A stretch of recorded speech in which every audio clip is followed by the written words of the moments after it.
Hello all, I'm Sai and you're watching The Book Dragon. In today's video, I'm bringing to you my top 10 takeaways from Attitude is Everything by Jeff Keller. I thought of reading this book last night and I started reading it. I didn't think that I'll be able to finish it. It's a really short book, but I didn't think that I'll be able to finish it. It was really good. It's just 120 pages long and has 12 chapters. So each chapter runs to a maximum of 10 pages and each and every chapter has really good lessons to learn and implement in our lives. So here I am delivering the top 10 takeaways that I got from Attitude is Everything by Jeff Keller. Number 1, Attitude, the window. In this takeaway, what I learned is that attitude is like a window through which we see the world. So in order to see anything through a window, we'll have to keep the window clean. For example, as days pass by, even without anything that happens in a major way, windows do get dusted, they do get dirty, right? We don't leave them in such a way. If we want to look through them the outside in a proper way, we keep cleaning the windows. In the same way, our mind is also like a window, and attitude is like a filter or a cleaning that we have to do to the window frequently. And if we do stop doing that, there are certain things that go on around us.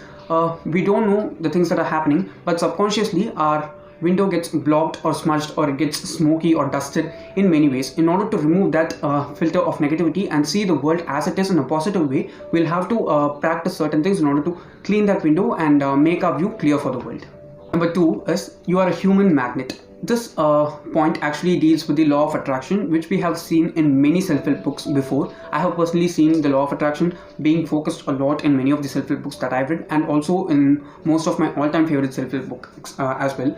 In order to attract certain things that we need, we'll have to try and become those things. If we are leaving out positivity to the world, it will be returned back to us manifold by the universe and the people that are surrounding us. In the same way, if we leave out negative vibes, they are going to be returned back to us in the same way as well. For example, if you're happy at times and if you're sharing that happiness, you can automatically see that feel of joy growing within you, and also the environment that surrounds you. In the same way, when you become sad or angry, when you leave out that emotion to others, it's also going to be returned back to you in the same way. If you are angry to a person, obviously the other person has also become angry and shout at you, and it's going to create a huge atmosphere of negativity. In the same way, if you're sad, it's going to pull others' moods down as well and bring the positive level down. So in order to keep everything in the way you want around you, you will have to be in that way. Number 3 is visualization. So visualization is the art by which you can see things that are invisible to other people's eyes. That is that if you're able to see something with your eyes closed in the present, you will be able to see it with your eyes open in the future. For example, we all might have practiced visualization in some way or the other in our life, even without the knowledge of doing it. Okay, I used to do visualization a lot while I was in college, and I didn't know that I was practicing visualization because I didn't have the knowledge that visualization was a thing. And it always proved to be exactly perfect for me in every sense.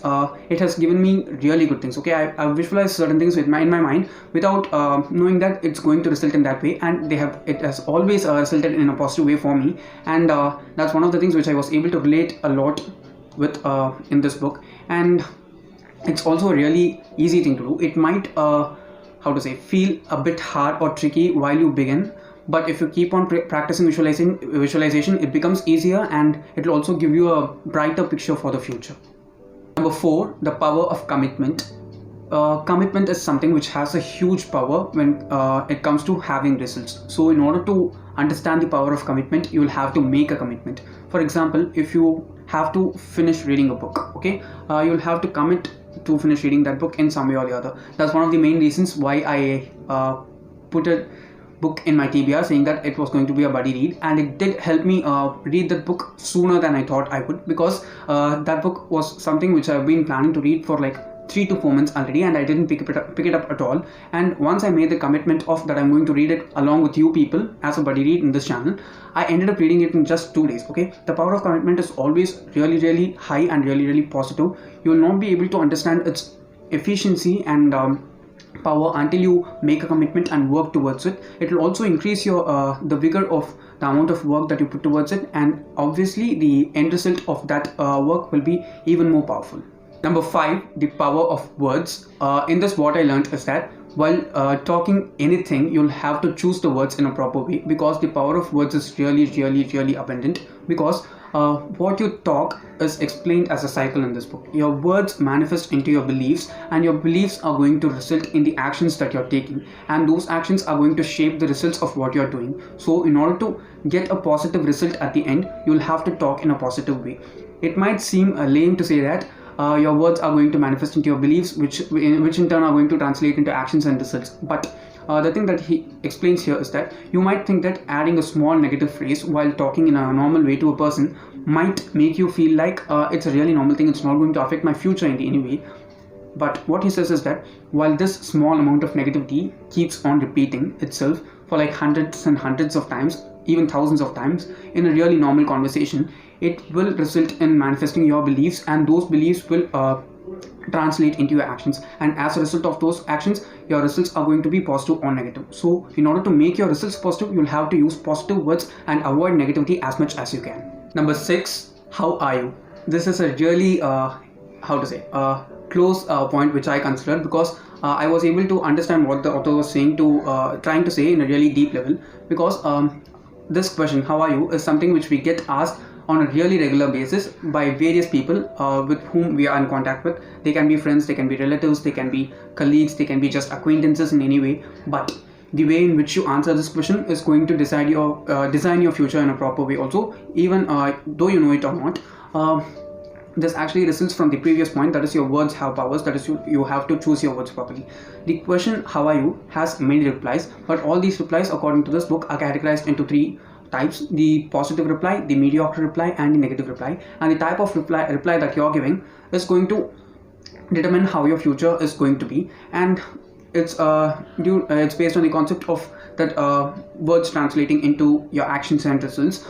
So in order to make your life positive, you'll have to try and say things, though they might seem false at that instant. It's not going to kill you saying that while I ask you how are you, I feel terrific. It's not going to harm you in any way, okay? It's going to make you feel better, and it's also going to make me feel better. If I ask you how are you and you're saying that horrible, okay, this has been a very bad day, I would think that why did I ask this guy how he is, because it is given some small ounce of negativity to me which I don't need. So in order to make that proper, try to say that you're terrific, or try to say something very positive, so that you feel good as well as you make the other person who's asking you the question feel good as well.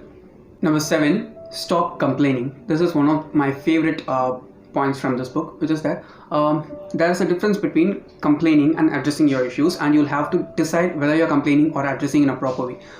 He doesn't say that using this point you should not end up not addressing your issues, because while you're trying to convey your feelings to some person and trying to get positive constructive results from them, it's a really good form of communication. That is, addressing is not wrong, but complaining is wrong. The difference between complaining and addressing is that addressing always has a solution towards the end, but complaining doesn't. Okay, if I tell you guys that I'm not able to read this book, you might try and you might not be able to help me in any way, because you don't know what my problem is with this book.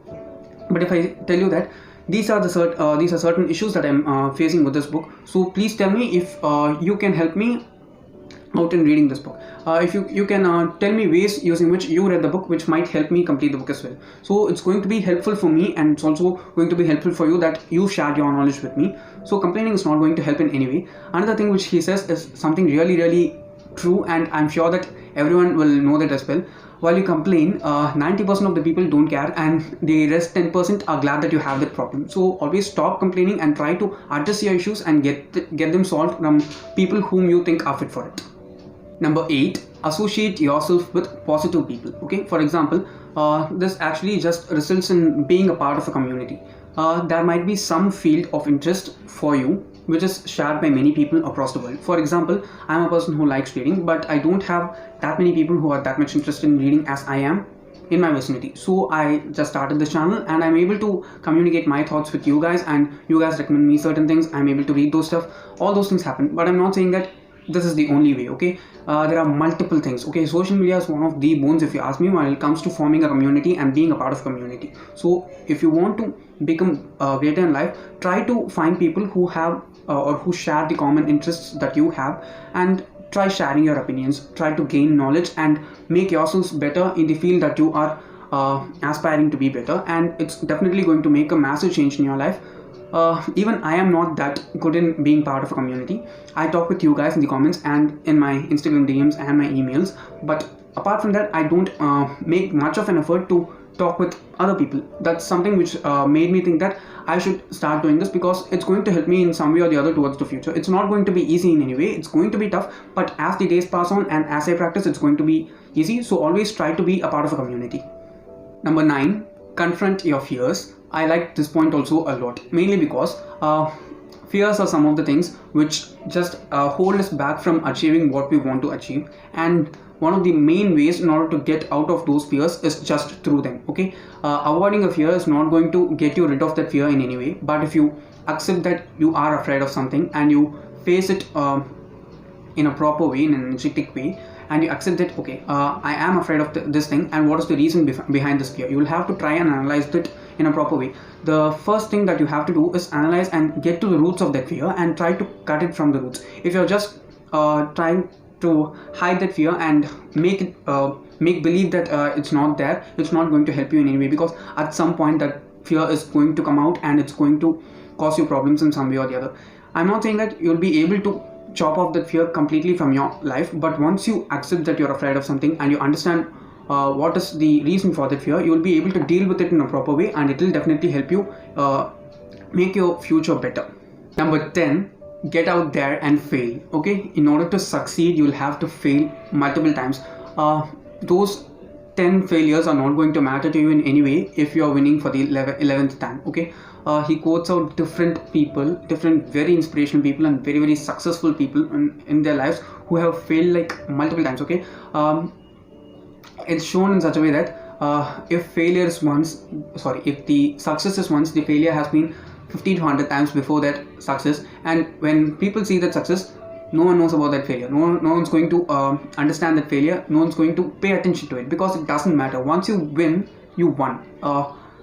If you passed in the final examination, it doesn't matter if you failed in the examinations before, right? So always try to keep your head straight and don't be afraid to fail, because every failure is going to teach you some lesson or the other, and you're just going to come out of it in a stronger way, so that you can face things in a more energetic and strong way than you did before, and it's definitely going to help you in the future. Okay, so those are my top 10 takeaways from Attitude is Everything by Jeff Keller. If you have read this book, do let down in the comments what are the things that you felt to be the top takeaways from this book that you had. And that's all for today. If you did find this video useful and interesting, don't forget to give it a thumbs up and also share it to your friends. If you want to get more content from me, do subscribe to the channel, because I publish new videos every Sunday, Tuesday, Thursday and Saturday. Thanks for watching and have a great rest of your day.